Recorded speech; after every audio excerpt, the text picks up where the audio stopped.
What up, guys? Mike here, coming at you from the mushroom farm.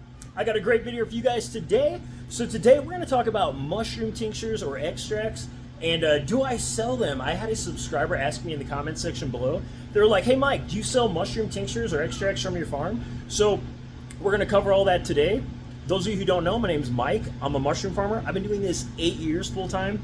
Sold thousands of pounds of mushrooms over the years. So if you're into mushrooms and farming, make sure you click that subscribe button right now so you get more mushroom and farming videos like this in the future. But anyway, we're going to cover the topic of tinctures, pros and cons kind of selling them, and if I am currently selling them, and my strategy over the years of selling these things. I'm also going to talk a little bit about just business strategy in general. So whether or not you're kind of into mushrooms and stuff like that, maybe you're doing something else, this might apply to you, so stay tuned. Now anyway, tinctures. Let's talk about the pros of these things first if you're selling them. One of the main pros is these things are shelf stable, especially if you do like a dual extract, like an alcohol and a hot water extract. That's basically what I was doing. I'm not going to get in depth about my procedure about making them in this video because we could have a pretty lengthy video then, and there's a lot of different ways you can do this, okay? But I would do a low-tech method of basically soaking in alcohol, doing a simmer in hot water, and then combining them, okay? So that was my method. My customers loved them, by the way, okay? So I've sold them in St. Louis, and I've also sold some here in Colorado. I spent 6 years doing my business in St. Louis, and I sold at the largest farmer's market there in the area. It's actually the oldest farmer's market west of the Mississippi, so it was a great place for me to be selling them. And I also owned a mushroom retail shop when I was in the city of St. Louis.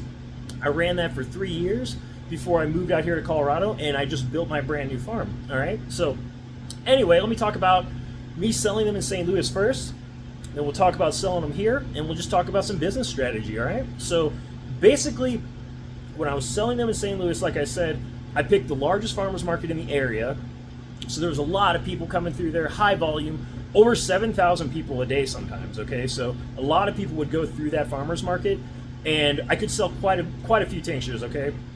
And I did that for, like I said, 6 years there, and I did well. And if I had to do it again, like if I was back in St. Louis, more than likely I would probably be selling tinctures at that market. Now, I'm going to kind of talk about the retail shop.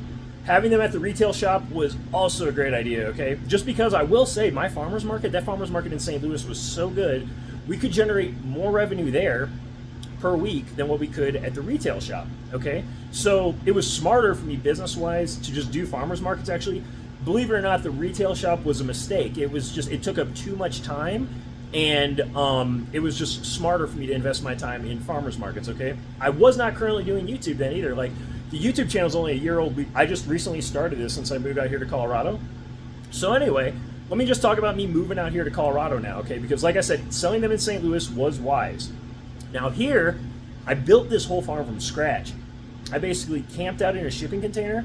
I had no electricity, no running water for like a little over a year while I was constructing this thing, okay? I basically just camped out, worked on this thing hardcore, and we got it done. So anyway, time is your most valuable asset. I realized that then, that you can do anything, okay, but you can't do everything. So it's basically best to just focus on certain things, okay? And realize that your time is limited and you can only be the best at so many things too, okay? Now, this first year, me selling out here in Colorado, I was kind of exploring just to see which farmers markets were the best for me to be doing, all right? Because this was my first year out here selling, and I've actually eliminated several of the markets. I started doing 3, now I'm only selling at 1, okay? And now with extracts and stuff like that, I started selling them at the beginning of the year, and now I'm not selling them at all, okay? And I want to explain to you guys why. It's just my business strategy and me prioritizing things. Like, so me selling mushrooms, when I actually like grow and sell my fresh mushrooms, I just get like extreme fulfillment from that, okay? Extracts and tinctures, they make me money and stuff like that, but what I realize is just like me taking the time to do them and make them, and then when I'm actually at the farmer's market, you have to sell them and explain them to people, okay? I really don't enjoy explaining them a ton, okay? Just because there's like so many ways you can do it. Some of you may absolutely love explaining them to people, okay? And you might make your whole business all about tinctures, but what I'm telling you now, just for me personally, I've realized that I mainly just like selling my fresh mushrooms, okay? So me, like I said, I really like to do mushroom cultivation. There's this thing, it's like a Japanese saying called ikigai. You guys can Google it, but it's basically like when you have something you love, okay, that is a skill that can help the world and can also make you money. Okay, that's your ikigai. Okay, basically it's just the combination of everything all together, and that thing in the center is your ikigai. And for me, I just kind of realized, like, ultimately, mushrooms are kind of my ikigai, all right? And mushroom cultivation specifically, just because when I'm at the market, I'm selling stuff. I realize I really like just selling my mushrooms. And then what's awesome as far as selling like just mushrooms, all I have to do is basically be like, oh yeah, you just like kind of like cut it up like this, cook it and eat it. With extracts, there's so many different protocols and this and that. So you can get into some really in-depth conversations, but it's just not for me. I'd rather just, feed people, really. So I like focusing on just growing mushrooms nowadays. Also, YouTube. YouTube is a huge focus of mine. Now, I'm trying to be as consistent as I can with these videos. This month of September is going to be a little weird because I'm going to be out hunting here soon. So I'm going to be back and forth from the farm, and we're going to miss a couple days here for sure. But I'll get back to consistent uploading come October. And I'm going to try to do daily uploads again, and we're going to try to just not miss. We're going to do as many as we can. So with business strategy, okay, one guy that I like to follow on YouTube is Alex Hormozy. I've actually been watching Alex for years now, and he has like great basic entrepreneurial tips. He actually recently set a world record for selling the most amount of ebooks and generating the most amount of revenue from ebooks in a 3-day period.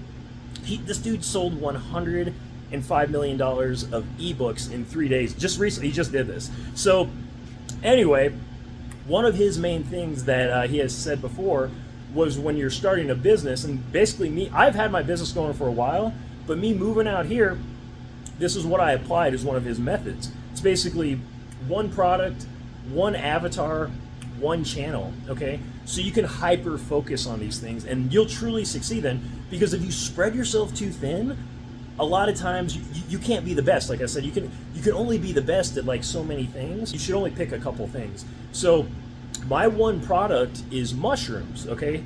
And my one avatar is Mushroom Mesa, or Mike Crabtree, that's how you guys know me. And then my one channel, YouTube, okay? And I chose YouTube because YouTube is like the biggest platform that you can almost get on for content creation. I believe it is the largest, so I figured I'd get the most bang for my buck.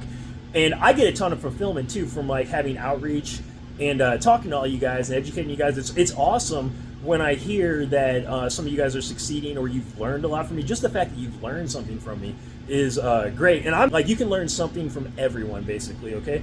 Even if it's what not to do, okay? So you can always learn something from someone. Just pay attention, and there's always a little gold nugget you can sift out of that. But I really enjoy educating you guys too. So like, these are the things I want to focus on. I really just want to focus on growing mushrooms, YouTube, just running my farm, man. But if I do extracts, I feel like it takes away from things. I will say my business next year, I have considered selling them again. This year I'm just not selling them anymore. I want to say if I do ever implement it again, I want to explain why. The only way that I feel like I would personally ever implement it again is if I hire people to sell these things for me. And it's just because I don't want to really, like I said, when I'm at the market, I don't really want to talk about it or, describe about how you can take tinctures or utilize tinctures. I'd rather just be talking about mushrooms, and then I can focus on that and I can be the best that I can at that. But if I hire some people out to do other farmers markets, it's cool to have tinctures because you can actually generate quite a bit of revenue from that. They are good at making money, I will say that. They're also shelf stable. If I send people to a market, I'll know exactly how many of these units they're bringing with them, and then I can actually box up mushrooms ahead of time. My basic plan, if I do that, would be have my salespeople just sell adventure boxes or boxes of mushrooms and tinctures. That would be it. I wouldn't do anything else because I don't want to make it too complicated for my employees. And then I don't have to necessarily sell them. I can have a count of how many units are going to each farmer's market. So then you can know how to kind of like scale accordingly. And then also, no one's stealing from you too, because you've got a number count going to each market. You know what's coming back revenue wise. So if I ever do sell them again, that would be the only reason. But right now, I feel like it's wise to be hyper focused on just growing mushrooms and making YouTube content. So that's kind of my plan. So hopefully that answered your question about kind of my thoughts on tinctures and this and that. I do think they are great, but I just am not currently focusing on it. And another thing, honestly, is that I sell cultures too, and that's just intertwined with mushroom cultivation. And if I just do things like extracts in addition to cultures and then just all the other cultivation that I'm doing, I just feel personally, for me, like just by myself, it's just too much. Now I want to say, if you guys got any questions on this topic, be sure to just drop it down below in that comment section. If you have any suggested videos, just drop it down below in that comment section. If you just want to tell me how I'm helping you succeed with your mushrooms, drop that down below in the comment section too. But anyway, hopefully you guys have found this video helpful and informative. If you did, please drop this video a like, subscribe to the channel if you haven't already.